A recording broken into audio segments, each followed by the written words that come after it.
ಬೆಂಗಳೂರು ನಗರ ಜಿಲ್ಲೆಯಲ್ಲಿ ದಲಿತರಿಗೆ ಆಗುತ್ತಿರುವ ಅನ್ಯಾಯಗಳನ್ನು ಖಂಡಿಸಿ ಮತ್ತೊಂದು ಹೋರಾಟಕ್ಕೆ ಸಂಘಟನೆಗಳು ಮುಂದಾಗಿವೆ. ಬ್ಯಾಟರಾಯನಪುರ ವಿಧಾನಸಭಾ ಕ್ಷೇತ್ರ ಸೇರಿದಂತೆ ಬೆಂಗಳೂರು ನಗರ ಜಿಲ್ಲೆಯ ವ್ಯಾಪ್ತಿಯಲ್ಲಿ ಕಂದಾಯ, ಗೃಹ, ಲೋಕೋಪಯೋಗಿ, ಗ್ರಾಮೀಣಾಭಿವೃದ್ಧಿ, ಸಾರಿಗೆ ಹಾಗೂ ಶಿಕ್ಷಣ ಇಲಾಖೆಗಳ ವಿರುದ್ಧ ಹಲವು ಆರೋಪಗಳನ್ನು ಮಾಡಲಾಗಿದೆ. ಸರ್ಕಾರಿ ಜಾಗ ಹಾಗೂ ರಾಜಕಾಲುವೆಗಳ ಅಕ್ರಮ ಒತ್ತುವರಿ ತಡೆಗಟ್ಟಬೇಕು, ದಲಿತರಿಗೆ ನ್ಯಾಯ ಒದಗಿಸಬೇಕು ಎಂದು ಹೋರಾಟಗಾರರು ಆಗ್ರಹಿಸಿದ್ದಾರೆ. ಇದೇ ವೇಳೆ ಕಂದಾಯ ಇಲಾಖೆಯ ಅಧಿಕಾರಿಗಳ ವಿರುದ್ಧ ಮಾಡಿರುವ ಆರೋಪಗಳ ಕುರಿತು ಸಿಬಿಐ, ಸಿಐಡಿ, ಲೋಕಾಯುಕ್ತ ಸೇರಿದಂತೆ ಸಂಬಂಧಪಟ್ಟ ತನಿಖಾ ಸಂಸ್ಥೆಗಳಿಂದ ನಿಷ್ಪಕ್ಷಪಾತ ತನಿಖೆ ನಡೆಸಬೇಕು ಎಂದು ಒತ್ತಾಯಿಸಿದ್ದಾರೆ. ಈ ಹಿಂದೆ ಸಲ್ಲಿಸಿದ ಮನವಿಗಳಿಗೆ ನ್ಯಾಯ ಸಿಗದ ಹಿನ್ನೆಲೆಯಲ್ಲಿ ಸರ್ಕಾರ ಕೂಡಲೇ ಕ್ರಮ ಕೈಗೊಳ್ಳಬೇಕು ಎಂದು ಹೋರಾಟಗಾರರು ಆಗ್ರಹಿಸಿದ್ದಾರೆ. ಉದ್ದೇಶವನ್ನು ಈಗ ಬಹಿರಂಗಪಡಿಸಕ್ಕೆ ಮುಂದೆ ಬರ್ತಾ ಇದ್ದೀವಿ. ಈಗ ಪತ್ರಿಕಾಗೋಷ್ಠಿ ಬಂದಿರತಕ್ಕಂಥ ಎಲ್ಲ ನಮ್ಮ ಪತ್ರಿಕಾ ಮಾಧ್ಯಮಗಳು ಸಹ ಸ್ವಾಗತವನ್ನು ಬಯಸ್ತೇನೆ. ಆತ್ಮೀಯ ಮಾಧ್ಯಮ ಮಿತ್ರರೇ, ಇವತ್ತು ನಾವು ಹಿಂದೆ ಇರ್ತಕ್ಕಂಥ ಬ್ಯಾನರಲ್ಲಿ ಏನಿದೆಯೋ ಅದು ಬಂದುಬಿಟ್ಟು ಕಿಶೋರ್ ಕುಮಾರ್ ಎಂದು ಒಬ್ಬ ಕ್ರಿಶ್ಚಿಯನ್ ಸ್ಕೂಲ್ನ ಒಬ್ಬ ವ್ಯವಸ್ಥಾಪಕರಾಗಿರ್ತಾರೆ. ಅವ್ರ ಜೊತೆಯಲ್ಲಿ ಇನ್ನೊಬ್ಬರು ರಾಯಪ್ಪನವರು ಸುಮಾರು ಒಂದು 20-30 ಶಾಲೆಗಳಿಗೆ ಅವರು ಪ್ರಧಾನ ಕಾರ್ಯದರ್ಶಿಗೆ ರಾಜ್ಯ ಮಟ್ಟದಲ್ಲಿ ಶಾಲೆಗಳನ್ನು ಮುನ್ನಡೆಸ್ಕೊಂಡು ಹೋಗ್ತಾ ಇರ್ತಾರೆ. ಬ್ಯಾಟರಾಯನಪುರ ವಿಧಾನಸಭಾ ಕ್ಷೇತ್ರಕ್ಕೆ ಬರುವಂಥ ಒಂದು ಸೆಂಟ್ ಜೇಮ್ಸ್ ಎಂಬ ಒಂದು ಶಾಲೆ ಇದೆ. ಆ ಶಾಲೆಯಲ್ಲಿ ಮಂಜುಳಾ ಎಂಬುವರು 14 ವರ್ಷಗಳಿಂದ ಸತತವಾಗಿ ಒಂದೇ ಸ್ಕೂಲಲ್ಲಿ ಮಕ್ಕಳಿಗೆ ಬೋಧನೆ ಮಾಡ್ಕೊಂಡು ಬರ್ತಾ ಇರ್ತಾರೆ. ಅವರನ್ನು ಏಕಾಏಕಿ ಈ ತಿಂಗಳು ಜೂನ್ನಿಂದ ಅವ್ರನ್ನ ಬೇರೆ ಕಡೆ ವರ್ಗಾವಣೆ ಮಾಡ್ತಾರೆ. ಆ ವರ್ಗಾವಣೆ ಮಾಡೋಂಥ ವಿಚಾರನ ಮಂಜುಳಾರವರಿಗೆ ತಿಳಿಸಿರಲ್ಲ. ಆಮೇಲೆ ವಿಚಾರವನ್ನು ಅವರು ಮಂದಟ್ ಮಾಡಿರಲ್ಲ. ಏಕಾಏಕಿ ಇವರು ಒಂದು ಕ್ಲಸ್ಟರ್ ಮಾಡ್ಕೊಂಡು ಇಡೀ ಒಂದೇ ಕುಟುಂಬದವರು ಆ ಶಾಲೆಯಲ್ಲಿ ಸುಮಾರು 40-50 ವರ್ಷಗಳಿಂದ ನಡೆಸ್ಕೊಂಡು ಹೋಗ್ತಾರೆ. ಅದು ನನ್ನ ಗಮನ ಬಂದಿಲ್ಲ. ಬಹಳ ಬೇಜಾರಾಗುತ್ತೆ. ಮೊನ್ನೆ 27ನೇ ತಾರೀಕು ಸಹ ಇದು ನಾನು ಮೊನ್ನೆ ಒಂದು ಹೋರಾಟದ ಒಂದು ಮನವಿ ಮತ್ತು ಪತ್ರಿಕಾಗೋಷ್ಠಿ ಇದೇ ಜಾಗದಲ್ಲಿ ನಾನು ಕರೆದಿದ್ದೀನಿ. ಆಗ 26ನೇ ತಾರೀಕು ಅಲ್ಲಿ ಲೋಕಲ್ ನಮ್ಮ ಸ್ನೇಹಿತರು ನನಗೆ ಫೋನ್ ಮಾಡಿ, ಮುಂದಾಜರು ಏನಿದೆ ಹೋರಾಟ ಮಾಡ್ತಾ ಇದ್ದೀರಿ ಅಂತ ಏನು ವಿಚಾರ ಅಂತ ಹೇಳಿ. ಸರ್, ನಾನು ಹೇಳಿದ ವಿಚಾರಗಳು ಹೇಳಿದೆ. ಮಂಜುಳಾನವರಲ್ಲಿ ಟೀಚರ್ ಕೆಲಸ ಮಾಡ್ತಾ ಇದ್ರು. ಒಬ್ಬ ದಲಿತ ಅನ್ನೋ ಒಂದೇ ಕಾರಣಕ್ಕೆ ಅವರು ಮುಂದಿನಿಂದನೂ ಕೆಲಸ ಮಾಡ್ಕೊಂಡು ಬರ್ತಾ ಇದ್ರು. ಆವಾಗ ಇವ್ರು ದಲಿತರು ಕಾಣಿಸಿಲ್ಲ. ಆ ಒಂದು ವಿಚಾರಕ್ಕೆ ಅವ್ರು ಏಕಾಏಕಿ ವರ್ಗಾವಣೆ ಮಾಡಿದ್ದಾರೆ. ಆಮೇಲೆ ಅಲ್ಲಿ ನಡೆಸ್ತಾ ಇರೋಂಥ ಸೆಂಟ್ ಜೇಮ್ಸ್ ಶಾಲೆಯ ಮುಖ್ಯಸ್ಥರು ಮತ್ತು ಅಲ್ಲಿ ಆಡಳಿತ ವರ್ಗಗಳು ಏನಿದೆ ಅಂದರೆ ಎಲ್ಲ ರೆಡ್ಡಿ ಸಮುದಾಯಕ್ಕೆ ಸೇರಿತ್ತು. ಆವತ್ತು ನನಗೆ 26ನೇ ತಾರೀಕು ನನಗೆ ಗೊತ್ತಾಯ್ತು. 26 ಹೋದ ತಿಂಗಳು 7ನೇ ತಾರೀಕು 7ನೇ ತಿಂಗಳು ಈ 26ನೇ ಇಸ್ವಿಯಲ್ಲಿ ನನಗೆ ಗೊತ್ತಾಯ್ತು. ಇವರೆಲ್ಲ ಹಿಂಗೆ ಮಾಡ್ತಾರೆ ಅಂದ್ರೆ ನನಗೆ ಭಾಳ ಬೇಸರ ಆಯಿತು. ಈ ವಿಚಾರದಲ್ಲಿ ವಿಲ್ಸನ್ ರೆಡ್ಡಿ ಎಂಬನು ಇವ್ರು ಭಾಳ ಮುಖ್ಯ. ಇವನು ಜೊತೆ ನಾನು ರಾಜಕಾರಣದಲ್ಲಿ JDS ಅಲ್ಲಿದ್ದು ಮೊನ್ನೆನ ರೀಸೆಂಟಾಗಿ BJPಗೆ ಸೇರ್ಪಡೆ ಆದಂತೆ ಅದು ನನಗೆ ಗೊತ್ತಿಲ್ಲ.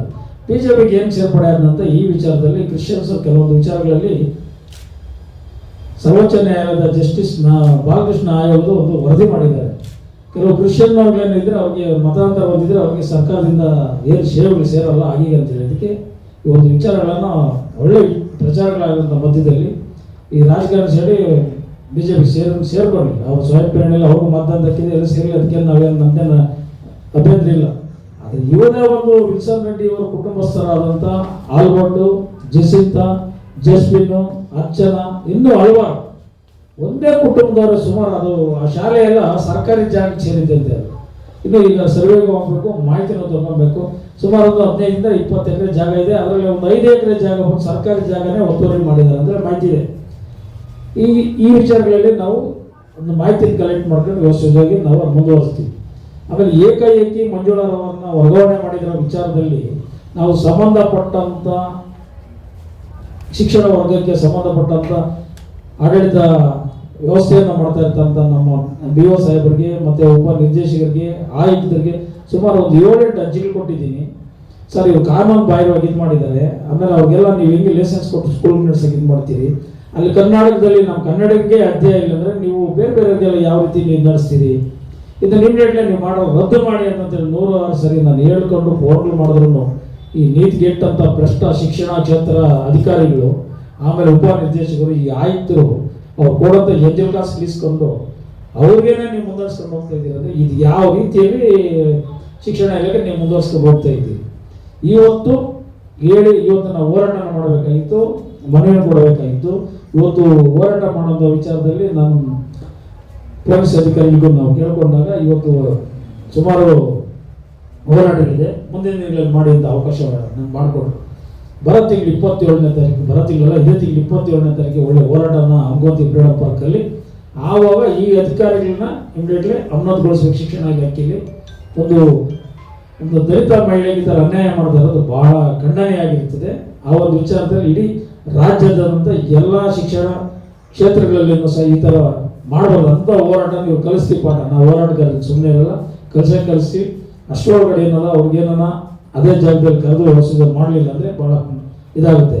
ಆಮೇಲೆ ಮತ್ತೆ ವ್ಯವಸ್ಥಾಪಕರಾದ ಕಿರಣ್ ಕುಮಾರ್ ಅವರು ಮಂಜುಳಾರ್ ಅವರನ್ನು ಅವರ ಕಚೇರಿಗೆ ಕರೆಸಿ ಅವ್ರನ್ನ ಜಾತಿ ನಿಂದನೆ ಮಾಡಿ ಅವ್ರ ಮೇಲೆ ದೌರ್ಜನ್ಯ ಎಸಗಿರೋ ವಿಚಾರದಲ್ಲಿ ಅಮೃತಹಳ್ಳಿ ಫೌಂಡೇಶನ್ಗೆ 1/6/2026 ಒಂದು ಕಂಪ್ಲೇಂಟ್ ಕೊಟ್ಟರೆ ಈ ಪೊಲೀಸ್ ಅಧಿಕಾರಿಗಳು ಸಹ ಅದರಲ್ಲಿ ಶಾಮೀಲ್ ಆಗ್ಬಿಟ್ಟು ಅದನ್ನ ಪೆಂಡಿಂಗ್ ಇಡ್ತಾರೆ. ಈಗ ಈ ವಿಚಾರದಲ್ಲಿ ಆಲ್ರೆಡಿ ನಾವು TCR ಕಂಪ್ಲೇಂಟ್ ಕೊಟ್ಟಿದ್ದೀವಿ, TCR FIR ಮಾಡಿಸ್ತಾ ಇದ್ದೀವಿ. ಇವತ್ತು 3 ಗಂಟೆಗೆ DCR ಬರಕ್ಕೆ ಹೇಳಿದ್ದಾರೆ. ಹೋಗ್ಬಿಟ್ಟು ಅಲ್ಲಿನೂ ಮಾಹಿತಿ ಕೊಟ್ಟು ಅಮೃತಹಳ್ಳಿ ಕೆಲವು ಪೊಲೀಸರ ಲೋಕೇಶ್ ಮತ್ತು ಬಾಲಾಜಿ ಇವರಿಬ್ಬರು ಸೇರ್ಕೊಂಡು ಅವ್ರ ಕಡೆ ಬ್ಯಾಟಿಂಗ್ ಬೀಸ್ತಾ ಇದ್ದಾರೆ. ಅದನ್ನು ಯಾವುದೇ ಕಾರಣಕ್ಕೂ ಮಾಡಬಾರ್ದು. ನೀವು ಪೊಲೀಸ್ ಕೆಲಸ ಇದ್ದರೆ ಪೊಲೀಸ್ ಕೆಲಸ ನಿಷ್ಠೆಯಿಂದ ಮಾಡಿ. ನಾವು ಸ್ಟೇಷನ್ಗೆ ಬಂದು ನಾವು ಇದಾಡಿದ್ರು ನಮ್ಮ ಮೇಲೆ ದೌರ್ಜನ್ಯ ಮಾಡಕ್ಕೆ ಬರ್ತೀರಿ ಕೆಲವೊಂದು ಟೈಮ್ಗಳಲ್ಲಿ. ಅದನ್ನು ನಾವು ಖಂಡಿಸ್ತೀವಿ. ಅದು ಯಾವುದೇ ರೀತಿಯಲ್ಲಿ ಆಗಬಾರ್ದು. ಇದಕ್ಕೆಲ್ಲನೂ ಮೂಲನೇ ಶಿಕ್ಷಣ ಅಧಿಕಾರಿಗಳು ಇದಕ್ಕೆ ಏನು ನ್ಯಾಯ ಕೊಡ್ತೀರೋ ಮುಂದಿನ ದಿನಗಳಲ್ಲಿ ಮಾಡಬೇಕು. ಇದು ಒಂದು ಅಧ್ಯಾಯ, ಮೊದಲನೇ ಅಧ್ಯಾಯ. ಇನ್ನು 2ನೇ ಅಧ್ಯಾಯ ತಗೊಂಡ್ರೆ ಹಿಂದೆ ನಾವು ಹೋರಾಟನ ಮಾಡಿದ್ವಿ. ಆಮೇಲೆ ಭ್ರಷ್ಟ ಒಬ್ಬ ಭೂ ದಾಖಲೆಗಳ ಭೂ ನಿರ್ದೇಶಕರಾದಂಥ ಸುಜಯ್ ಕುಮಾರ್ ಅನ್ನೋ ಇವನು ಭ್ರಷ್ಟ ಹೆಣ್ಣು ಮಕ್ಕಳಿಗೆ 11 ಗಂಟೆ 12 ಗಂಟೆಯಲ್ಲಿ ಫೋನ್ ಮಾಡೋ ದೌರ್ಜನ್ಯ ಮಾಡೋ ವಿಚಾರಗಳಲ್ಲಿ ನಾನು ಇದು 9ನೇ ಹೋರಾಟ ಮತ್ತು 10ನೇ ಪತ್ರಿಕೆಗೋಷ್ಠಿ ನಾನು ಮಾಡಿದ್ರು. ಈ ಮೊನ್ನೆ 27ನೇ ತಾರೀಕು ಹೋರಾಟ ಮಾಡಿ ಆಚೆಗಡೆ ಹೋಗಿ ಬಂದಾದ್ಮೇಲೆ 27 ನನಗೆ ಆಜ್ಞೆ ಸಿಕ್ಕಿದೆ. ಸರ್ ಇದು ನೀವು ಬೇರೆ ನಿಮ್ಮ ಕೆಲಸ ಮಾಡ್ತೀನಿ, ನಾನು ವಾಟ್ಸಪ್ ಮಾಡಿ ನಮ್ಗೆ ಏನು ಬೇಕು ಮಾಹಿತಿ ಕೊಡ್ತೀನಿ ಅಂತ ಹೇಳೋದು. ಆಯ್ತು, ಏನು ಮಾಡಲಿ, ನಾವು ಇದನ್ನ ಏನೋ ಪರಿವರ್ತನೆ ಆಗಿರ್ಬೋದು ಅಂತ ನಾವು ಹೇಳಿ ಆವತ್ತು ನನಗೆ ಆಜ್ಞೆ ನಾವು ನೈಟ್ ವಾಟ್ಸಪ್ ಮಾಡ್ದೆ. ಜ್ಞಾಪನ ಬರೆದು ನಿಮ್ಮ ಕೆಲಸ ಮಾಡ್ತಾ ಇದ್ದೀನಿ ಸರ್, ಬಂಡ್ಕೊಡ್ಗೆ ಹೇಳಿ ಕಾಟಾಚಾರಕ್ಕೆ ಬರೋ ಸರ್ ಹೇಳ್ಬೋದು. ಇದುವರೆಗೂ ರಿಪೋರ್ಟ್ ಕೊಡಲಿಲ್ಲ. ಇನ್ನು ಹಲವಾರು ನಾನು ಹೇಳಿದ್ದೀನಿ, ಯಾಕೆ ನೀವು ಮಾಡಲಿಲ್ಲ.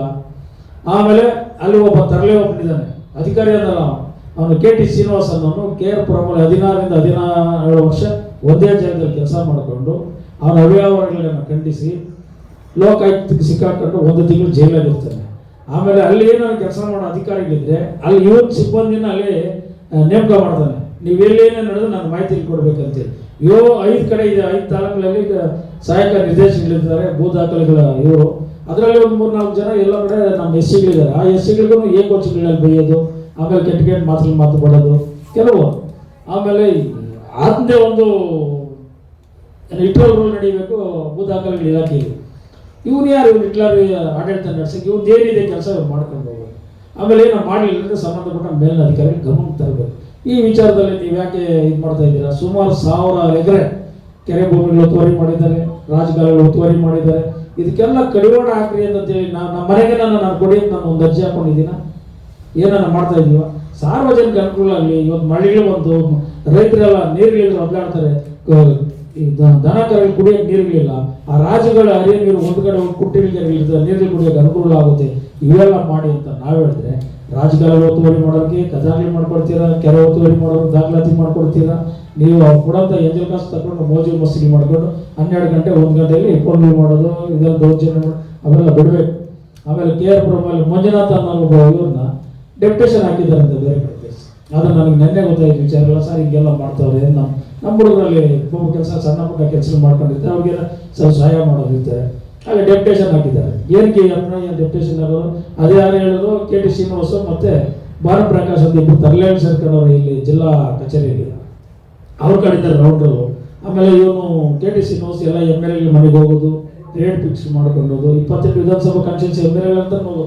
ಸರ್ ಹಿಂಗಾಗ್ತಾ ಇದೆ ಅಂದು ಅಲ್ಲಿ ಹೋಗಿ ಮೆಚ್ಚಿಸೋದು MLA ಅವ್ರಿಗೆ. ಸರ್ ಹಿಂಗಾಗ್ತಾ ಇದ್ದಿಲ್ಲ ಅವ್ರು MLAಗೆಲ್ಲ ನಿಮ್ಮ ಕಥೆಗಳೆಲ್ಲ ಗೊತ್ತಿರ್ತದೆ, ಏನು ಮಾಡ್ಬೇಕು ಅಂತ ಗೊತ್ತಿರ್ತದೆ. ನೀವು ಕಚೇರಿ ಬಿಟ್ಟು ಕಚೇರಿಯಲ್ಲಿ ಕೆಲಸ ಮಾಡಿದ್ರೆ ಆಚೆಗಡೆ ಹೋಗೋದು ಇದು ಖಂಡನೆಯಾಗಿರ್ತದೆ. ದಯವಿಟ್ಟು ಈ ವಿಚಾರದಲ್ಲಿ ನಾನು ಸುಮಾರು ಬಾರಿ ಆಯುಕ್ತರಾದಂಥ ವೆಂಕಟರಾಜ ಸರ್ಗೂ ಮಾಹಿತಿ ಕೊಟ್ಟಿದ್ದೀನಿ. ಆಮೇಲೆ ನಮ್ಮ ಪ್ರಧಾನ ಕಾರ್ಯದರ್ಶಿಗಳಾದಂಥ ರಾಜೇಂದ್ರ ಕಟೇರಿ ಸಾಹೇಬ್ರಿಗೂ ಮಾಹಿತಿ ಕೊಟ್ಟಿದ್ದೀನಿ, G ಪರಮೇಶ್ ಸಾಹೇಬ್ರಿಗೂ ಕೊಟ್ಟಿದ್ದೀನಿ, ಕೃಷ್ಣ ಬೈರೇಗೌಡರಿಗೂ ಕೊಟ್ಟಿದ್ದೀನಿ. ಇದು ಹಲವಾರು ಬಾರಿ ನಾನು ಮನವಿಗಳು ಕೊಟ್ಟರು ಸಹ ನೀವು ಇದನ್ನು ಕಾರ್ಯರೂಪ ತಂದಿರೋಸ್ಕರ ಈಗನೇ 24 ಗಂಟೆ ಒಳಗಡೆ ಈ ವಿಚಾರ ತಿಳ್ಕೊಂಡು ಮಾಹಿತಿ ಕಲೆಕ್ಟ್ ಮಾಡ್ಕೊಂಡು ಮೊನ್ನೆ ನಮ್ಮ ಏನಿದ್ದಾರೆ ನಮ್ಮ ಕಂದಾಯ ಸಚಿವರಾದಂಥ ಪರಮೇಶ್ವರ್ ಸಾಹೇಬರು ಇಮಿಡಿಯೇಟ್ಲಿ ರಾಜೇಂದ್ರ ಕಟೇರಿ ಅವರನ್ನ ವರ್ಗಾವಣೆ ಮಾಡಬೇಕು. ಆಮೇಲೆ ಆಯುಕ್ತರಾದಂಥ ವೆಂಕಟರಾಜರವರನ್ನ ವರ್ಗಾವಣೆ ಮಾಡಿ ಆ ಜಾಗದಲ್ಲಿ ಹಿಂದೆ ಇದ್ದಂಥ ಮಂಜುನಾಥರವರನ್ನ ಆಯುಕ್ತರಾಗಿ ಪುನಃ ಅದೇ ಜಾಗಕ್ಕೆ ತರಿಸ್ಬೇಕು. ಇಲ್ಲಾಂದ್ರೆ ನಾವು 27ನೇ ತಾರೀಕು ಇವರ ಇಬ್ಬರ ವಿರುದ್ಧವಾಗಿ ಬೃಹತ್ ತಮಟೆ ಚಳವಳಿಯನ್ನು ನಮ್ಮ ಜನಪರ ಸಂಘಟನೆಗಳ ಪರವಾಗಿ ನಾವು ಹೋರಾಟ ಮಾಡ್ತೀವಿ ಅಂತೇಳಿ ಖಂಡಿಸ್ತಾ ಇದ್ದೀವಿ. ಈ ಒಂದು ವಿಚಾರದಲ್ಲಿ ಬಹಳ ಸರ್ಕಾರ ಎಚ್ಚೆತ್ಕೋಬೇಕು. ಸರ್ಕಾರದಿಂದ ಇದ್ರ ಬಗ್ಗೆ ಏನಾದರೂ ನೀವು ಗಮನ ಮಾಡಲಿಲ್ಲ ಅಂದ್ರೆ ಸುಮ್ಮನೆ ಆಮೇಲೆ ತಮಾಷೆ ನೋಡಕ್ ಹೋಗ್ಬೇಡಿ. ಏನೋ ಹೋರಾಟಗಳು ಬಂದ್ರು ಯಾವುದೋ ಪತ್ರಿಕೆಯಲ್ಲಿ ಬಂದ್ಬಿಡ್ರಿ ಅಂತ ತಮಾಷೆ ನೋಡಕ್ ಹೋದ್ರೆ ಈ ಇದರಿಂದ ನಿಮ್ಗೆ ಆಗಂತ ಎಫೆಕ್ಟ್ಗಳು 27ನೇ ತಾರೀಕು ನಿಮ್ಗೆ ಗೊತ್ತಾಗುತ್ತೆ. ಅದ್ರ ಮುಂಚಿತವಾಗಿ ನೀವು ಈ ಕೆಲಸಗಳನ್ನ ಮಾಡಕ್ ಮುಂದಾಗಬೇಕು. ಈ ಒಂದು ವಿಚಾರದಲ್ಲಿ ನಾನು ಬಹಳ ಆಸಕ್ತಿ ವಹಿಸಿ ಹೇಳ್ತಾ ಇದ್ದೀನಿ, ಕೆಲಸ ಮಾಡಿ, ಇಲ್ಲ ಸುಮ್ಮನೆ ಮುಜುಗಾರ ಮಾಡ್ಕೊಳಕ್ ಹೋಗ್ಬಿಡ್ರಿ ಅಂತ ಹೇಳ್ತಾ ಇದ್ದೀನಿ. ಮತ್ತೆ ಕಂದಾಯ ಇಲಾಖೆಯಲ್ಲಿ ಮತ್ತೆ ಇನ್ನೊಂದು ವಿಚಾರ ಏನಂದ್ರೆ ಬಾಗೂರು ಪೊಲೀಸ್ ಠಾಣೆ ವ್ಯಾಪ್ತಿಗೆ ಬರುವಂತ ಬಂಡೆಕೋಡನಹಳ್ಳಿ ಗ್ರಾಮದ ಸರ್ವೆ ನಂಬರ್ 74ರಲ್ಲಿ 4 ಎಕರೆ ಜಾಗಕ್ಕೆ ಈ ಭ್ರಷ್ಟ ಒಬ್ಬ ಇದನ್ನ ಎಸಿ ಮೊನ್ನೆ ಖಾಸಗಿಸ್ಕೊಂಡು ಹೋಗಿ ಇದರಲ್ಲಿ ಸಿಕ್ಕಾಕೊಂಡು ರಂಪಾಡ್ಲಾಗೋನೆ ಕಿರಣ್ ಕುಮಾರ್ ಅಂತ ಹೇಳ್ಬಿಟ್ಟು ಆಜ್ಞೆ ಮಾಡಿದಾನೆ. ದಲಿತರಿಗೆ ಸ್ಟೇ ಆರ್ಡರ್ ಕೊಡ್ತಾನೆ, ಆಮೇಲೆ ಅದನ್ನ ಡಿಸ್ಮಿಸ್ ಮಾಡ್ತಾನೆ, ಆಮೇಲೆ ಆ ಡಿಸ್ಮಿಸ್ ಏನಂತ ಮಾಡ್ತಾನೆ, ಬೇರೆ ಕೋರ್ಟ್ಗೆ ಹೋಗ್ಲಿ ನಮ್ಮ ನೀವೇ ಎಂಜಾಯ್ ಮಾಡಿ ಅಂತ ಕೊಡೋದು. ಇದರಲ್ಲಿ ಒಬ್ಬ ಥರ್ಡ್ ಪಾರ್ಟಿ ಒಬ್ಬನಿದ್ದಾನೆ, ಅವನು ಯಾರೋ ಒಬ್ಬ ಬೇರೆನು, ಅವನು ಬಂದ್ಬಿಟ್ಟು TVS ರಮೇಶ್ ಅಂತ ಹೇಳ್ಬಿಟ್ಟು ನಮಗೆ ಸೇರ್ಬೇಕಂತ ಹೇಳ್ಬಿಟ್ಟು ಯಾವುದೋ ಒಂದು ಡಿಸ್ಮಿಸ್ ಕಾಪಿ ತಗೊಂಡ್ಬಂದ್ಬಿಟ್ಟು ನಮಗೆ ಸೇರಿದೆ ಅಂತೇಳಿ ಏಕಾಏಕಿ ಇದಕ್ಕನ್ನ ಬರ್ತಾನೆ, ಏನೋ ಅಲ್ಲಿ TVS ಶೋರೂಮ್ ಕಟ್ಕೊಡಕ್ಕೆ ಬರ್ತಾನೆ. ಆ ಸಮಯದಲ್ಲಿ ನಮಗೆ ಸ್ಟೇ ಆರ್ಡರ್ ಎಂಟ್ರಿ ಇತ್ತು, ಪಾಣಿಯಲ್ಲಿ ಎಂಟ್ರಿ ಇತ್ತು, ಈಗಲೂ ಎಂಟ್ರಿ ಇದೆ. ನಾನು ದಿನಾಂಕ 26/2/2026 ಪೊಲೀಸ್ ಠಾಣೆಗೆ ದೂರು ಕೊಡ್ತೀನಿ. ಈ ವಿಚಾರದಲ್ಲಿ ಆಯುಕ್ತರಿಗೂ ಮತ್ತೆ ಉಪ ಪೊಲೀಸ್ ಆಯುಕ್ತರಿಗೂ ACPರಿಗೂ ಪೊಲೀಸ್ ಠಾಣೆಗೆ ದೂರು ಕೊಡ್ತೀನಿ. ಆ ದೂರು ಕೊಟ್ಟಂತ ಸಂದರ್ಭದಲ್ಲಿ ಈಗಿನ ಸರ್ಕಲ್ ಇನ್ಸ್ಪೆಕ್ಟರ್ ಆದಂತ ಪ್ರಶೀಲಾ ಮೇಡಮ್ ಅವರು, ನಾನು ನೋಡಿ ಮೇಡಮ್ಗೆಲ್ಲ ಕೊಟ್ಟಿದ್ದೀನಿ, ನೀವು ಆವಾಗ ಕೊಟ್ಟಿದ್ರೆ ಆವಾಗ ಅವ್ರನ್ನ ಕೇಳ್ಕೊಡ್ರಿ, ನನ್ಗೇನು ಹೇಳ್ತೀರಾ, ಈಗ ನಿಮ್ ಧ್ವಜ ಆಗಿದೆ, ನಾನೇ ಹೇಳ್ತಾರೆ ನಾನು ಕೆಲಸ ಮಾಡಕ್ ಬಿಡ್ತೀನಿ ಅಂತ ನಮ್ಮೇಲೆ ದೌರ್ಜನ್ಯ ಮಾಡಿದ್ದಾರೆ ಪೊಲೀಸ್ ಠಾಣೆ. ಈ ವಿಚಾರ ಅವ್ರು ದೌರ್ಜನ್ಯ ಮಾಡಿದ ಕೂಡಲೇ ನಾನು ಸಂಬಂಧಪಟ್ಟಂತ ಈಶಾನ್ಯ ವಿಭಾಗದ ಉಪ ಪೊಲೀಸ್ ಆಯುಕ್ತರ ಗಮನ ಕೊಟ್ಟೆ. ಅವರು ನಮ್ಗೆ ಶರ ಕೊಟ್ಟಿಲ್ಲ, ನಾನು ಮಾತಾಡ್ತೀನಿ ಮುಂದಾಚಾರ್ಯ, ಏನು ಕೆಲಸ ಮಾಡ್ಸಕ್ ಬಿಡಲ್ಲ ಬಿಡ್ರಿ ಅಂತ ಹೇಳ್ಬಿಟ್ಟು ಅವ್ರು ಹೇಳಿ ಕಳಿಸಿದ್ದಾರೆ. ಬಾಗಲೂರು ಠಾಣಾ ಇನ್ಸ್ಪೆಕ್ಟರ್ಗೆ ಹೇಳ್ತೀನಿ, ಮೇಡಮ್ ಅವರೇ ಹಿಂದೆ ನೀವು ಟ್ರಾಫಿಕಲ್ ಅದೇ ಭಾಗದಲ್ಲಿ ಸರ್ಕಲ್ ಇನ್ಸ್ಪೆಕ್ಟರ್ ಆಗಿದ್ದ ಸಂದರ್ಭದಲ್ಲಿ ಒಂದು ಆಕ್ಸಿಡೆಂಟ್ ಕೇಸಲ್ಲಿ ಒಂದು ಡೆತ್ ಆಗೋಯ್ತು. ಆ ಡೆತ್ ಕೇಸ್ನ ಪತ್ತೆ ಮಾಡಕ್ ನಿಮ್ಮ ಕೈಲಿ ಆಗಿಲ್ಲ. ಆ ವಿಚಾರದಲ್ಲಿ ನಿಮ್ಮ ವಿರುದ್ಧ ನಾನು ಹೋರಾಟ ಮಾಡಿದ್ದೆ, ನಿಮ್ಮ ಸಸ್ಪೆಂಡ್ ಮಾಡ್ಬೇಕಂತೇಳಿ ನಾನು ಆಗ್ಲೇ ಹೇಳಿದ್ದೆ. ಈಗ ದೌರ್ಜನ್ಯ ಮಾಡಿ ನೀವು ಆಮೇಲೆ ರಾಜಕಾರಣಿಗೆಲ್ಲ ಹಣ ಕೊಟ್ಟು ಎಲ್ಲ ಕೊಟ್ಟು ವ್ಯವಸ್ಥಿತ ಮಾಡ್ಕೊಂಡು ಪುನಃ ನೀವು ಲ್ಯಾಂಡ್ಗೆ ಅದೇ ಜಾಗಕ್ಕೆ ಬಂದಿದ್ದೀರಿ ಅಂದ್ರೆ ಪೊಲೀಸ್ ಇಲಾಖೆಯಲ್ಲಿ ಅದು ಏನಿದೆ ಅಂತ ನಿಮ್ಗೆ ಅರ್ಥ ಆಗಿರ್ಬೇಕು. ಇನ್ನು ಮೂಲಕ್ಕೆ ತಿರ್ಗಕ್ಕೆ ಹೋಗ್ಬಿಟ್ರೆ ದಲಿತ ವಿಚಾರಗಳಿಗೆ ಎಂಟ್ರಿ ಹಾಕೊಡ್ರಿ, ಸಿವಿಲ್ಸ್ ನೀವು ಮೊದಲು ಬರಬೇಕು. ಸಿವಿಲ್ಸ್ ವಿಚಾರ ಬಂದ್ರೆ ಅದರಲ್ಲಿ ಇನ್ನೊಬ್ಬ ಇದ್ದಾನೆ ಭ್ರಷ್ಟ ಪೊಲೀಸ್ ಅಧಿಕಾರಿಯಾದಂತ ಗಣೇಶ್, ಅವರತ್ರ ದುಡ್ಡು ಇಳಿಸ್ಕೊಂಡು ಆಮೇಲೆ ಇಡೀ ಆತ್ಮ ಬಗ್ಗೆ ತನಿಖೆ ಆಗ್ಬಿಟ್ರೆ ಒಬ್ಬ AS ಆಗಿ ಬಂದವನು ಹೆಂಗಿರ್ಬೇಕಂದ್ರೆ ಇವತ್ತು ಸುಮಾರು ಕೋಟ್ಯಾಂತರ ದುಡ್ಡು ಅಕ್ರಮ ದುಡ್ಡು ಸಂಪಾದನೆ ಮಾಡಿದ್ದಾನೆ. ಅದನ್ನ ಹೋಗಿ ತನಿಖೆ ಆಗಬೇಕು. ಅವ್ರ ಜೊತೆಲಿ ಯಾರು ಇನ್ವಾಲ್ವರಾಗಿ ವಯಸ್ಸನ್ನ ಡ್ಯೂಟಿ ಮಾಡ್ತಾ ಇದ್ದಾರೆ ಅವರು ತನಿಖೆ ಆಗಬೇಕು. ನಾವು ಯಾಕೆ ಹೇಳ್ತಾ ಇದ್ರೆ ಇವರು ಎಲ್ಲಿ ನಾವು ನ್ಯಾಯ ಕೊಡೋಣ ಅಂತ ಹೋದಾಗ ನಮ್ಮ ವಿರುದ್ಧ ನಡೆಯಕ್ಕೆ ಬರ್ತಾರೆ. ಆಮೇಲೆ ಕಂಟ್ರೋಲ್ ಫೋನ್ ಮಾಡಿ ಎಷ್ಟು ಸತಿ ಅವ್ರು ಬಂದವ್ರು ಸ್ಪಾಟಿಗೆ ಅವ್ರು ನೋಡಲಿ ಅವ್ರಿಗೆ. ಆಮೇಲೆ ಕಂಟ್ರೋಲ್ ಫೋನ್ ಮಾಡೋದಲ್ಲ, ರಮೇಶ್ ಫೋನ್ ಮಾಡಿದ್ರೆ 5 ನಿಮಿಷ ಎಲ್ಲ ಇರ್ತಾರೆ ನನ್ನ ಮುಂದೆನೆ. ಆ ಒಂದು ವಿಡಿಯೋಗಳನ್ನ ನಾವು ಮಾಡಿದ್ದೀವಿ, ಅವರು ವಿಡಿಯೋಗಳು ಮಾಡಿದ್ರೆ ಆ ವಿಡಿಯೋಗಳನ್ನ ನಾನು ಕಳಿಸ್ತೀನಿ. ಈ ವಿಚಾರನ ಎಲ್ಲ ಪೊಲೀಸ್ ಇಲಾಖೆಗೆ ವಿಚಾರಗಳನ್ನು ತಿಳಿಸಿ ಯಾವುದೇ ರೀತಿಯಲ್ಲಿ ಪೊಲೀಸ್ ಅಧಿಕಾರಿಗಳು ಸಿವಿಲ್ಸ್ಗೆ ಎಂಟ್ರಿ ಆಗ್ತಿದ್ದಂಗೆ ನೋಡ್ಕೊಬೇಕು. ಅಲ್ಲೇನೋ ಗಲಾಟೆ ಆಯ್ತು ಅಂದ್ರೆ ಅಲ್ಲಿ ಪರಿಶೀಲನೆ ಮಾಡಿ ಕೇಸ್ ಇದು ಮಾಡ್ರಿ. ಆಮೇಲೆ ಅಕ್ರಮವಾಗಿ ಇನ್ನು ಪಿಟಿಷನ್ ಕೇಸ್ಗಳಿದೆ ಮುಗ್ದೋಡ AC court, DC court, high court, supreme court, SC ಆಯೋಗ, ಸೆಂಟ್ರಲ್ ಕಮಿಷನ್ಸ್, ಸಿವಿಲ್ ಕೋರ್ಟ್ ಇಲ್ಲಿ ಗಂಟ ಅವಕಾಶಗಳಿದೆ. ನೀವೇನು ಇದು ಮಾಡಿದ್ರೆ ಇದು ಅನುಭವದಲ್ಲಿ ಇದ್ದಾರೆ. ಅನುಭವದಲ್ಲಿರೋ ಜಾಗದಲ್ಲಿ ನೀವು ಭೂ ದಾಖಲೆಗಳೆಲ್ಲ ತಿದ್ದುಪಡಿ ಮಾಡ್ಕೊಂಡು ದಾಖಲೆ ತಿದ್ದುಪಡಿ ಮಾಡ್ಬಿಟ್ಟು ದಲಿತರಿಗೆ ನೀವು ಅನ್ಯಾಯ ಮಾಡ್ತೀರಂದ್ರೆ ನೀವು ಯಾಕೆ ಅಟ್ರಾಸಿಟಿ ಕೇಸ್ ಆಗ್ಬಾರ್ದು? ಅದ್ಮೇಲೆ ನಮ್ಮ ಮೇಲೆ ದೌರ್ಜನ್ಯ ಮಾಡೋದು, ದೌರ್ಜನ್ಯ ಮಾಡಿದ್ಮೇಲೆ ನಾವು ಕಂಪ್ಲೇಂಟ್ ಕೊಡ್ತೀವಿ, ನೀವು ಯಾಕೆ ಕೇಸ್ ರಿಜಿಸ್ಟರ್ ಮಾಡಲಿಲ್ಲ? ಕೇಸ್ ರಿಜಿಸ್ಟರ್ ನೀವು ಯಾಕೆ ಮಾಡಲಿಲ್ಲ? ನಾವೇನು ಅನ್ಯಾಯ ಮಾಡಕ್ಕೆ ಹೋಗಿದ್ದೀವ? ಇಲ್ಲ ಸ್ಟೇ ಆರ್ಡರ್ ಕಾಪಿ ಕೊಡ್ತಂತೇಳಿ ನಾವೆಲ್ಲ ಒಳ ಉಳಿಸಿ JCB ಬಿಟ್ಟು ಮಾಡಕ್ಕೆ ಹೋಗಿದ್ದೀವ? ಕೋರ್ಟ್ ನ್ಯಾಯ ಆಗೋವರೆಗೂ ನಾವು ಕಾಯ್ತಾ ಇದ್ದೀವಲ್ಲ ಆದೇಶಕ್ಕಾಗಿ. ನೀವ್ಯಾಕೆ ಸವರ್ಣೀಯರ ಬಗ್ಗೆ ದುಡ್ಡು ಕಾಸುಗಳು ಆಸೆಗೆ ಕೊಟ್ಟು ಅವ್ರಿಗೆ ಇದು ಮಾಡಕ್ಕೆ ಹೋಗ್ತೀವಿ? ಕಾನೂನು ಚೌಕಟ್ಟಲ್ಲಿ ಅವ್ರಿಗೂ ಹೇಳ್ಬೇಕು. ಆಮೇಲೆ ಬೇರೆ ಇನ್ನೆಲ್ಲ ಭೂ ದಲ್ಲಾಳಿಗಳನ್ನ ಕರ್ಕೊಂಬರೋದು, ಭೂ ಕಳ್ಳರನ್ನ ಕರ್ಕೊಂಬರೋದು, ಆಮೇಲೆ ಅಲ್ಲಿ ದಲಿತರ ಮೇಲೆ ದೌರ್ಜನ್ಯ ಮಾಡೋಕ್ಕೆ ಸುತ್ತಮುತ್ತ ರೋಡಿಗಳಿಗೆಲ್ಲ ಹೇಳ್ ಕಳಿಸೋದು. ನನಗೆ 3 ಲಕ್ಷ ಕಾಸು ಕೊಡ್ತೀನಿ ನೀವು ಸುಮ್ಮನೆ ಅಂತ ಹೇಳಿದ್ರು ರೋಡಿಗೆ ನಮ್ಮ ಮಗನ ಕೈಯಲ್ಲಿ ಹೇಳ್ ಕಳಿಸೋದು, ಬೇರೆ ಕೈಯಲ್ಲಿ ಹೇಳ್ ಕಳಿಸೋದು. ನಮ್ಮ ವೆಂಕಟರಾಮ ರೆಡ್ಡಿ ಅಂತಿದ್ದಾರೆ, ಅವನ ಕೈಯಲ್ಲಿ ಹೇಳ್ ಕಳಿಸಿದ್ದಾರೆ. ಸರ್ ಓಲಾಪರ್ ಹೇಳೋರು ನೀವು 3 ಲಕ್ಷ ಕಾಸು ಕೊಡ್ತಾರಂತೆ, ನೀವು ಕ್ಲೀನ್ ನೀವು ಸುಮ್ಮನೆ ಇರಿ ಸರ್ ಕೊಟ್ಟು ನಿಮ್ಗೆ ಆದ್ಮೇಲೆ ಮಾಡಿ ಅಂತ ವಿಚಾರ ನನಗೇನು ಬೇಕಾಗಿತ್ತು, ನಿಮ್ಗೆ ಹೇಳಿದ್ರೆ ನಾನು ಬಂದು ನಿಮಗೆ ಆ ವಿಚಾರ ಮಾಡಬೇಕಾದ್ರೆ ಇವತ್ತು ನಾವೇನೋ ಮಾಡಬಹುದಾಗಿತ್ತು. ನ್ಯಾಯಕ್ಕೋಸ್ಕರ ನಾವು ಹೋರಾಟ ಮಾಡ್ತಾ ಇದ್ವಿ, ನ್ಯಾಯಕ್ಕೋಸ್ಕರ ಪತ್ರಿಕಾಗೋಷ್ಠಿ ಮಾಡ್ತಿದ್ವಿ. ಈ ವಿಚಾರದಲ್ಲಿ ಯಾವುದೇ ಕಾರಣಕ್ಕೂ ನಾವು ಅನ್ಯಾಯಕ್ಕೆ ಹೋಗಲ್ಲ, ನ್ಯಾಯ ಪರವಾಗಿತ್ತು. ಈ ಒಂದು ವಿಚಾರದಲ್ಲಿ ಎಲ್ಲ ರೀತಿಯಲ್ಲೂ ಅನುಕೂಲ ಮಾಡಿಕೊಡ್ಬೇಕಂತಂತೇಳಿ ಇವತ್ತು ಪೊಲೀಸ್ ಇಲಾಖೆ ಮತ್ತು ಕಂದಾಯ ಇಲಾಖೆ ಇಷ್ಟು ಮಾಹಿತಿಗಳಿದೆ. ಮತ್ತು ಇನ್ನೊಂದು ಗ್ರಾಮೀಣಾಭಿವೃದ್ಧಿ ಮತ್ತು ಪಂಚಾಯತ್ ಇಲಾಖೆಯಲ್ಲಿ ಬಹಳ ಸಮಸ್ಯೆಗಳಿದೆ. ಈ ಇದಂದ್ರೆ ಬಂಡಗೋಳಿ ಗ್ರಾಮ ಪಂಚಾಯತಿಯಲ್ಲಿ PD1 ಪೂರ್ಣಾಚಾರ್ಯನ ಸಸ್ಪೆಂಡ್ ಮಾಡಿಸಿ ಕಳಿಸ್ತೀರಾ, ಅವ್ರ ಅವ್ಯವಹಾರ ಮಾಡಿದ್ರು ಅಂತೇಳಿ ಅವ್ರ ಜಾಗಕ್ಕೆ ಒಬ್ಬರನ್ನ ಅಧಿಕಾರಿಗಳು ನೀವು ಆಗಲಿಲ್ಲ. CO ಸಾಹೇಬ್ರೆ ನಿಮ್ಗೆ ಹೇಳ್ತಾ ಇದ್ದೀನಿ, ನಿಮ್ಗೆ ಹೇಳಿ ಸಾಕಾಯ್ತು, ನಿಮ್ಮ ಮಾತುಗಳು ನೀವು ಕೇಳಲ್ಲ. ನೀವು ಏನು ಹೇಳಿದ್ರೆ ಬಿಡ ಮುನ್ರಾಜ್ ಏನು ಹೇಳ್ಕೊಂಡು ಹೋಗ್ತೇನೆ ಅಂತಂದ್ರೆ 27ನೇ ತಾರೀಕು ನಿಮ್ಮ ವರ್ಗಾವಣೆಯನ್ನು ಖಂಡಿಸಿ ನಾವು ಹೋರಾಟ ಮಾಡ್ತಾ ಇದ್ವಿ. ಯಾಕಂದ್ರೆ ಅವರು ಕೋಟ್ಯಾಂತರ ರೂಪಾಯಿ ಅವ್ಯವಹಾರ ಮಾಡೋದು ನೀವೇ ನಿಮ್ಮ ಪತ್ರಿಕೆಯನ್ನು ನಮ್ಗೆ ಕಳಿಸಿದ್ರೆ ನಾನು ನೋಡಿದ್ದೀನಿ. ಅದನ್ನ ಯಾಕೆ ಸರ್ಕಾರಕ್ಕೆ ವಾಪಸ್ ತಗೊಂಡಿಲ್ಲ, ಮತ್ತೆ ಯಾಕೆ ಅವ್ರು ಡಿಸ್ಮಿಸ್ ಮಾಡಲಿಲ್ಲ? ಆ ಜಾಗಕ್ಕೆ ಯಾರನ್ನೊಬ್ಬ ಒಳ್ಳೆ PD1 ಕೆಲಸಗಳು ಮಾಡೋದಕ್ಕೆ ಅಲ್ಲಿ ನೀವು ನಿಯೋಗ ಮಾಡಲಿಲ್ಲ. ಇದೆಲ್ಲ ಬಹಳ ಅನಾನುಕೂಲ ಆಗ್ತಾ ಇದೆ. ಬಂಡಕೋಟಗೆರೆ ಗ್ರಾಮ ಪಂಚಾಯತಿ ವ್ಯಾಪ್ತಿಯಲ್ಲಿ, ಆಮೇಲೆ PWD ಡಿಪಾರ್ಟ್ಮೆಂಟ್ ಅಲ್ಲಿ ಒಬ್ಬ ಭ್ರಷ್ಟ ಇದ್ದಾನೆ, ಒಬ್ಬ ಕಟ್ಟಸುಬ್ರಹ್ಮಣ್ಯ ನಾಡಿನ ಜೈಲು ಕಳಿಸ BK ಮಂಜು ಅನ್ನೋನು. ಅವರಿಗೆ 100/200 200/900 ಈ ಥರ 910 ಖಾತೆಗಳು ಹಾಕ್ಬಿಟ್ಟು ಅದು ರೋಡ್ ಮಾಡ್ದಿರೋದನ್ನ ನೀವು ಇದು ಮಾಡಿದ್ದೀರಾ. ನಿಮ್ಮ ಪಂಚಾಯತಿಗೆ ಏನು ಮಾಡ್ಬೇಕು, ಇದ್ರ ಬಗ್ಗೆ ಯಾಕೆ ತನಿಖೆ ಮಾಡ್ತಾ ಇಲ್ಲ ನೀವು? ಇದ್ರ ಬಗ್ಗೆ ಯಾಕೆ ನೀವು ಇದು ಮಾಡಲಿಲ್ಲ? CSIಗಳೆಲ್ಲನೂ ನಿರ್ನಾಂಶ ಮಾಡಿ ಬಿಸಾಕಿದ್ದೀರಾ. ಆಮೇಲೆ ಪಿಷ್ಟ ಅಂತ ಒಂದು ಅಲ್ಲಿ ರೆಸಾರ್ಟ್ ಇದೆ, ಅದು ಬಂದ್ಬಿಟ್ಟು ಜಿಲ್ಲಾಧಿಕಾರಿಗಳು ಅನಾಥಾಶ್ರಮ ಕೊಟ್ಟರೆ ಇವು ತಗೊಂಡು ಅವ್ರು ರೆಸಾರ್ಟ್ ಮಾಡ್ಕೊಂಡು ಒಂದೊಂದು ಇದಕ್ಕೆ 5,000 10,000 ಬುಕ್ಕಿಂಗ್ ಮಾಡಿ ರೆಸಾರ್ಟ್ ಮಾಡ್ಕೊಂಡು ಎಂಜಾಯ್ ಮಾಡೋಕ್ಕೆ ಬಿಟ್ಟರಲ್ಲಿ ಇದನ್ನೊಂದು ಖಾತೆ ರದ್ದು ಮಾಡಬೇಕು. ಈ ವಿಚಾರದಲ್ಲಿ ಒಬ್ಬ ಇವನು ಪಿಲ್ಗರಲ್ಲಿ ಇವನಿದ್ದಾನೆ, ಯಾರು ನಮ್ಮ ನಾಗರಾಜ್ ಅಂತೇಳಿ, ನಾಗರಾಜು PDO ಎಲ್ಲರೂ ಸೇರ್ಕೊಂಡು ಇದು ಮಾಡೋದು ಅವ್ಯವಹಾರಗಳು.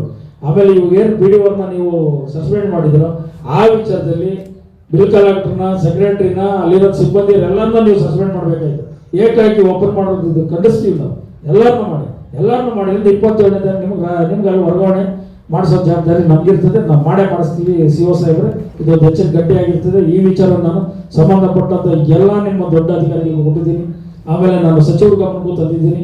ಇವತ್ತು ಏನಿದೆ ಪಂಚಾಯತ್ ರಾಜ್ ಗ್ರಾಮೀಣಾಭಿವೃದ್ಧಿ ಮತ್ತು ಪಂಚಾಯತ್ ರಾಜ್ ಸಚಿವರು ಅವ್ರ ಗಮನಕ್ಕೂ ತಂದಿದ್ದೀನಿ. ಎಲ್ಲ ವಿಚಾರಗಳಲ್ಲಿ ನಾವು ಇದನ್ನ ಖಂಡಿಸ್ತೀವಿ. ಈ ಒಂದು ನಮ್ಮ ಒಂದು ಪತ್ರಿಕಾಗೋಷ್ಠಿ ಮುಖಾಂತರ ವಿಚಾರವನ್ನು ಎಲ್ಲ ಕಡೆ ಪ್ರಚಾರ ಮಾಡಿ ನಮ್ಗೇನಾನ ನ್ಯಾಯ ಏನೋ ಒಂದು ವೇಳೆ ಬಂದಿಲ್ಲ ಅಂದ್ರೆ 27ನೇ ತಾರೀಕು ಫ್ರೀಡಂ ಪಾರ್ಕ್ ಅಲ್ಲಿ ಬೃಹತ್ ತಮಟೆ ಚಳವಳಿ. ಪೊಲೀಸ್ ಅಧಿಕಾರಿಗಳು ತಮಟೆ ಬರ್ಸೋದಕ್ಕೆ ಅವಕಾಶ ಕೊಡ್ಬೇಕು. ನಮಗೆ ತಮಟೆ ಬರ್ಸಕ್ಕೆ ನೀವು ಇದು ಕೊಡ್ತಾ ಇಲ್ಲ, ನಮಗೆ ದಯವಿಟ್ಟು ಕೊಡಬೇಕು. ಯಾಕಂದ್ರೆ ಹೋರಾಟ ಮಾಡೋ ಒಂದು ಜಾಗ ನಿಗದಿ ಮಾಡಿದ್ದೀರಾ. ಈ ವಿಚಾರದಲ್ಲಿ ನಾನು ಉಪ್ಪಾರಪೇಟೆ ಪೊಲೀಸ್ ಅಧಿಕಾರಿಗಳು ಹೇಳ್ತಾ ಇದ್ದೀನಿ, ತಮಟೆ ಹೊಡೆಯೋದಕ್ಕೆ ನೀವು ನಮಗೆ ಅಲ್ಲಿ ಪರ್ಮಿಷನ್ ಕೊಡಬೇಕು. ಬರೀ ಇದಕ್ಕೆ ಮಾತ್ರ ಕೊಡ್ತೀನಿ ಅನ್ನೋದಿಲ್ಲ. ಹಂಗೇನ ಕೊಡೋಂಗಿದ್ರೆ ನೀವು ಆದೇಶ ಕೊಡಿ. ತಮಟೆ ಹೊಡೆಯಲ್ಲ ಅಂತ ನಮ್ಗೆ ಆದೇಶ ಕೊಡಿ, ನಾವು ಹೋರಾಟನೇ ಮಾಡೋದು ನಿಲ್ಲಿಸ್ಬಿಡ್ತೀವಿ, ನಮ್ಗೆ ನ್ಯಾಯ ಕೊಡಿಸಿ. ಇಷ್ಟು ವಿಚಾರಗಳು ಹೇಳಿದ್ದೀನಿ. ಇನ್ನು ಮುಂದೆ ನಮ್ಮ ರಮೇಶ್ ಅವರು ಮತ್ತು ಮೇಡಮ್ ಅವರು ಮಾತಾಡಿದ ನಂತರ ಇದು ಮುಕ್ತಾಯಗೊಳಿಸ್ತಾರೆ. ಪತ್ರಿಕಾ ಮಾಧ್ಯಮದವರು ನಮ್ಮ BR ಮುನ್ರಾಜಣ್ಣನವರ ನೇತೃತ್ವದಲ್ಲಿ ಈ ಪತ್ರಿಕಾಗೋಷ್ಠಿ ಏನು ನಡೀತಾ ಇದೆ. ಇಂದು ಭೂಗಳರು ಅಂದರೆ ಸಮಾಜದಲ್ಲಿ ಆಸ್ತಿ ಪಾಸ್ತಿ ವಿಚಾರದಲ್ಲಿ ಸುಮಾರು ಜನ, ಕೆಲವರು ದಬ್ಬಾಳಿಕೆ ನಡೆಸ್ಕೊಂಡು ದೌರ್ಜನ್ಯ ನಡೆಸ್ಕೊಂಡು ಸಮಾಜದಲ್ಲಿ ಹೆಚ್ಚು ಅಕ್ರಮ ಮಾಡಿ ದಲಿತರಿಗೆ ಅಂತೂ ತುಂಬ ಅನ್ಯಾಯ ಆಗ್ತಾಯಿದೆ. ಇದರ ವಿಚಾರವಾಗಿ ಎಲ್ಲ ಕಂದಾಯ ಇಲಾಖೆ ಆಗ್ಬೋದು, ಪೊಲೀಸ್ ಅಧಿಕಾರಿಗಳಾಗ್ಬೋದು, ಅವರು ತುಂಬ ಸಪೋರ್ಟ್ ಮಾಡ್ತಾ ಇದ್ದಾರೆ. ಕಾರಣ ಇಷ್ಟೇ, ಅವರು ಬೆಳೆಯೋಂಥ ಇದ್ರ ಮಾರ್ಗ ನೋಡ್ಕೊತಾ ಇದ್ದಾರೆ, ನಮ್ಮ ದಲಿತರನ್ನ ತುಳಿಯೋಂಥ ಕಾರ್ಯ ಮಾಡ್ತಾ ಇದ್ದಾರೆ. ಅದರಿಂದ ನಾವು ನಮ್ಮ ದಲಿತ ಪರ ಸಂಘಟನೆಗಳು ಎಲ್ಲ ಒಗ್ಗಟ್ಟಾಗಿ ಫ್ರೀಡಂ ಪಾರ್ಕಲ್ಲಿ ಯಾವುದೇ ಹೋರಾಟ ಇದ್ರೂ ನಾವು ಭಾಗವಹಿಸ್ತಾ ಇದ್ದೀವಿ, ಮುಂದೆ ನಾವು ಭಾಗವಹಿಸ್ತೀವಿ. ತುಂಬ ದೊಡ್ಡ ಮಟ್ಟದಲ್ಲಿ ಹೋರಾಟ ಮಾಡಿ ನಮ್ಮ ದಲಿತ ಜನಾಂಗ ಏನಿದೆ ಅವ್ರನ್ನ ಮುಂದೆ ಅವ್ರಿಗೆ ನ್ಯಾಯ ಸಿಗೋವರೆಗೂ ನಾವು ಹೋರಾಟ ಮಾಡೋಕ್ಕೆ ಶತಸಿದ್ಧವಾಗಿದ್ದೀವಿ. ಮುಂದೆ ನಮ್ಮ ಮುನ್ರಾಜಣ್ಣವ್ರು ಯಾವುದು ಈ ಹೋರಾಟ ಹಮ್ಮಿಕೊಂಡಿದ್ದಾರೆ, ಇದಕ್ಕೆ ನಮ್ಮ ಪ್ರಜಾಶಕ್ತಿ ಜನಪರ ವೇದಿಕೆಯಿಂದ ಸಂಪೂರ್ಣ ಸಪೋರ್ಟ್ ಮಾಡೋದಕ್ಕೆ ನಾನು ಒಪ್ಕೊಂಡಿದ್ದೀನಿ. ಜೈ ಭೀಮ್. ಜೈ ಭೀಮ್. ಇಲ್ಲಿವರೆಗೂ ಅನ್ನ ವಿವರವಾಗಿ ಏನೇನಾಗಿದೆ ಅಂತ ಎಲ್ಲ ತಿಳಿಸಿದ್ದಾರೆ. ನಮಗೆ ಇದ್ರ ಬಗ್ಗೆ ಸ್ವಲ್ಪ ಗೊತ್ತಿರಲಿಲ್ಲ. ಅವರು ಎಷ್ಟು ಪರಿಶೀಲನೆ ಮಾಡಿ ಇಷ್ಟೊಂದು ಅನ್ಯಾಯ ಆಗಿರೋದನ್ನ ಇಷ್ಟೊಂದು ದಿನ ಹೋರಾಟ ಮಾಡ್ಕೊಬಂದಿದ್ರು, ನ್ಯಾಯ ಸಿಕ್ಕಿಲ್ಲ. ಆದರೆ ಈ ಸತಿ ಫ್ರೀಡಂ ಪಾರ್ಕಲ್ಲಿ ನಾವು ಕೈ ಜೋಡಿಸಿ ತುಂಬ ಜನ ಮಹಿಳೆಯರುಗಳು ಸೇರಿ ಈ ಹೋರಾಟನ ದೊಡ್ಡ ಮಟ್ಟಕ್ಕೆ ತರ್ತೀವಿ. ಅಲ್ಲಿವರೆಗೂ ಬಿಡದೆ ಇವತ್ತೇನಿದೆ ಪತ್ರಿಕಾಗೋಷ್ಠಿಯಲ್ಲಿ ಮಾತಾಡಿರೋದು ಈ ಬಗ್ಗೆನ ದಯವಿಟ್ಟು ಯಾರಿಗೆ ಇದು ಸೇರಬೇಕೋ ಅವರೆಲ್ಲ ಎಚ್ಚರಿಸ್ಕೊಂಡು ನಮ್ಗೆ ನ್ಯಾಯ ದೊರಕಿಸ್ಕೊಡ್ಬೇಕು. ಇಲ್ಲಾಂದರೆ ಮುಂದಿನ ದಿನದಲ್ಲಿ ದೊಡ್ಡ ಮಟ್ಟಿಗೆ ಹೋರಾಟ ಮಾಡ್ತೀವಿ ಅಂತ ಈ ಮುಖಾಂತರ ತಿಳಿಸ್ತೀನಿ.